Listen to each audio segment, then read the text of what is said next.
What's happening today, Bevy? Well, today it is a bit of a lazy day outside, and so that gives us two choices. We can either imbibe alcohol, and trust me, I can see the camera woman and she's not happy that I've got this and she hasn't. Or we can make a nice casserole. So, Well, we could do both. Not if you want the casserole to come out. Right, so anyway, cook getting drunk, never mind, put that to one side. So we're going to do Carrick Casserole, and it's not particularly a recipe sort of endemic to the Carrick area. It's just, I grew up around here and I learned to cook this dish around here.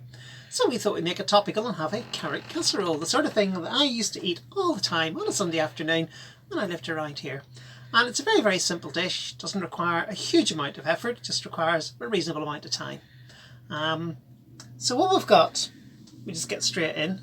The wine is not necessary, by the way. You do not need this to cook, but it does ease certain. So the ingredients are a medium onion, some garlic, a bit of ginger, a gluten-free stock cube, although if you're not gluten-free you can of course use an ordinary stock cube, some dried mixed herbs, some chopped tomatoes, a nice big carrot, one per person, and some potatoes. Oh, and 600 grams of beef. Now, normally I would put the carrots in with the beef to cook, but I'm not going to do that in this particular one because if there's beef left over from this, it will become beef madras tomorrow. It's as simple as that, and you don't have carrots in a beef madras. So I'll do the carrots with the potatoes, and then hopefully any leftovers will be extra scrummy dummy yummy tomorrow in beef madras, but that's for another day. Now, as you can see, I've divided my ingredients into two groups. I've got the potatoes and carrots on one side, and I've got everything else on the other. The reason for that is the stuff on this side, the meat and its ingredients, will take about 2 to 3 hours to cook, depending how tender you want the meat. The carrots and potatoes will take less than an hour, so there's no point in putting the carrots and potatoes in at this stage, because if I do, they just come out like an orange soup, which is not really the objective here. So the carrots and potatoes I will do in an hour to 2 hours time, while the rest has been cooking away quite merrily. So what I'm going to do with the ginger is I'm just going to cut a couple of thin slices.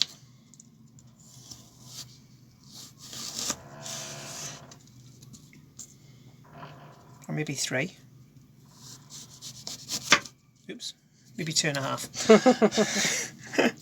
And all I'll simply do on these is just finely shred them.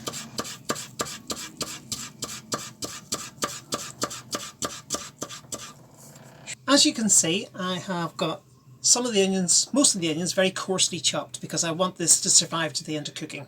I've also chopped some of the onions finer because I do want them to dissolve into the gravy to make the gravy thicker and richer and provide more taste. So that's why I've got the onions divided into two piles. Most of it is coarsely chopped. Yeah. So what I'm doing now is I'm just chopping up the stock cube, which might seem a peculiar thing to do, but it just lets it dissolve easier and gets it into the food quicker. So the only other thing I need to do is take both of my garlics, skin them and finely chop them because I do want those to dissolve to give flavour. So just cut partly through, and if you do that, if you pull the garlic against it, it will peel it off in big chunks. And then you can usually just get your fingernail under the rest and the whole thing just peels off. Nice and easy. And then it's just a case of chopping it down the middle. A few chops like that, and off we go. We're using our Mr. D thermal cooker today because Mr. D saves us a lot of gas. I'm putting the water in because I like to warm Mr. D before I put the pot inside. I don't see any point in putting a hot pot into a cold thermos jacket. So if it's warm in there, it means I get better cooking out of Mr. D. The reason we like Mr. D on the boat, in case you haven't seen him before, is I can cook everything in here for 10 or 15 minutes tops. I put it into Mr. D and we get another 2 to 3 hours cooking out of it for no further gas or energy. And on a boat, gas is very expensive. Energy is expensive on a boat. So Mr. D saves us a lot of money. If you're cooking in your own flat or your own house or something like that, simply get a pot with a covered lid, and just leave it on the hob on low to simmer and stir it every so often, like every 20 minutes or half an hour. Just keep an eye on it. But this, we put everything into Mr. D and we just leave it. And the camera woman still hasn't noticed that I still have a glass and she doesn't. Right, so first job is turn on the boat gas supply and get the cooker ring ready to go.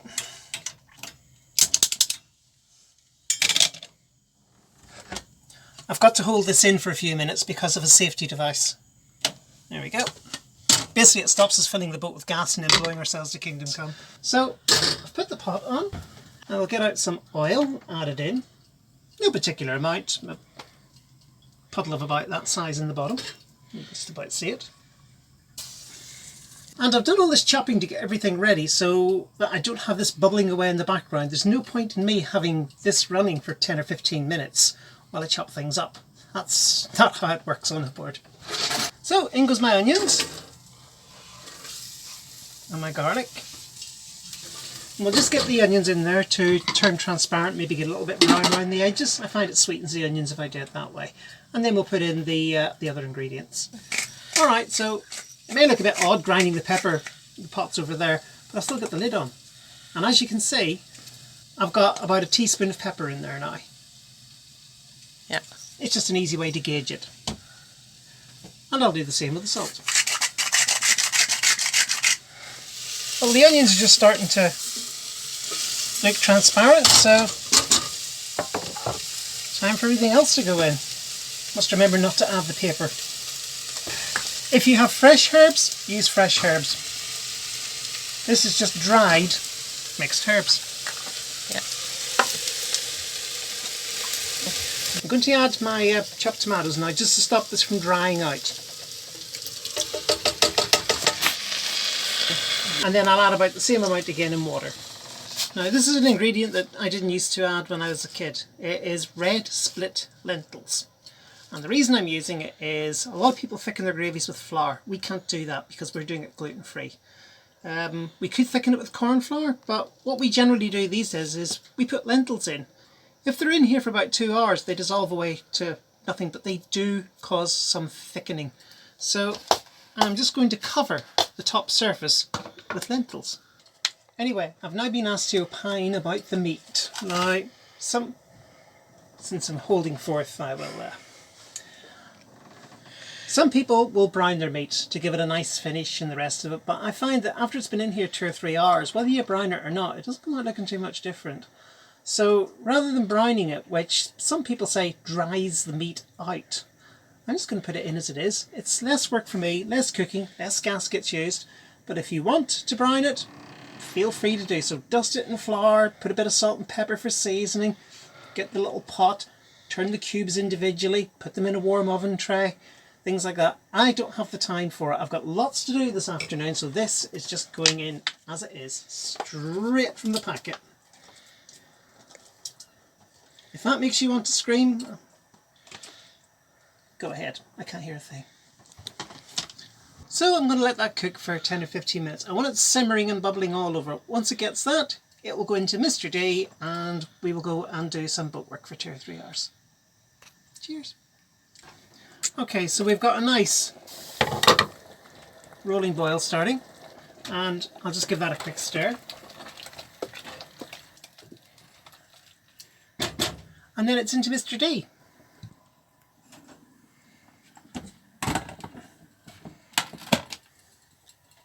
Okay, so it's now in Mr. D. We leave it to cook for about 2 hours and then we'll do the potatoes and carrots. And if you are interested in getting a Mr. D or something like that, there is a link in the description below. We have an affiliate link down there. It doesn't cost you any more if you want to buy a Mr. D, but we get a little something from Mr. D. We have no idea how much because we've never sold one through it yet.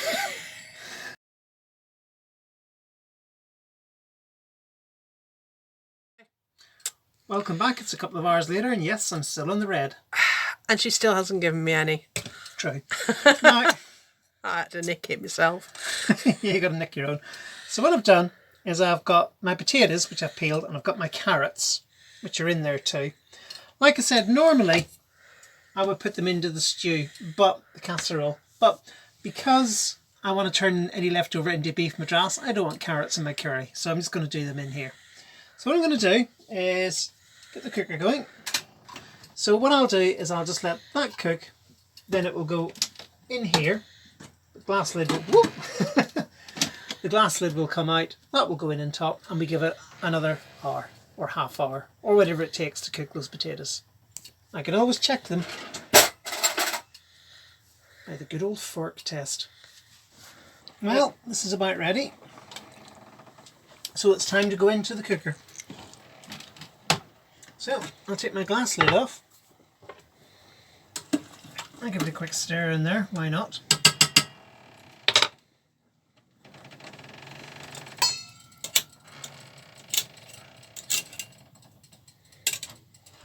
Oops, daisy.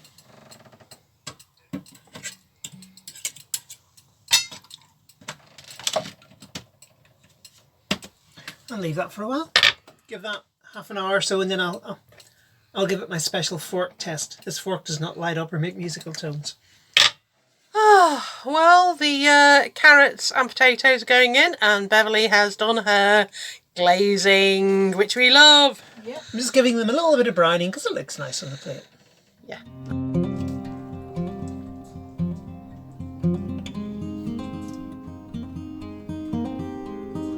So now we've got the perfect meal.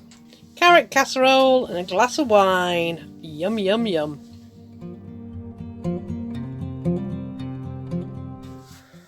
I'll tell you a story. I don't know if she'll put this in or not, because I don't do the editing. I was given by a relative a cake tester, and I'd never had one of these before. All right, stop shaking you. Right, stay still. Sorry. I was given a relative, and it wasn't Gaynor or anybody, but I was given by a relative a cake tester, and it was like a long thin thing with a knob on top, and I was most impressed, and I was told, use this to check that the centre of your cakes are cooked, and I thought, ooh.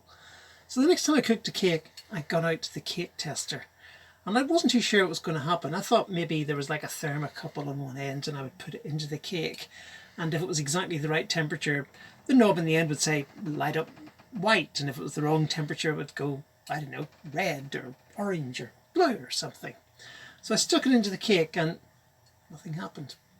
So I took it back out and tried it again, nothing happened. So I said to Gaynor, this cake tester I've been given, I don't think it works because nothing lights up. And she says it doesn't. You stick it in, you pull it out, there's cake stuck to the end of the needle, it's not ready, that's it. I've never felt so defrauded in my life. I thought I had a high-tech instrument which could calculate the centre of my cake temperature, and all I had was a needle with a knob in the end. Anyway, back from that digression, this is my needle, that's the knob in the end, and I stick it into my potatoes, and you can see they're rock hard at the minute, so with a bit of luck later they'll not be rock hard.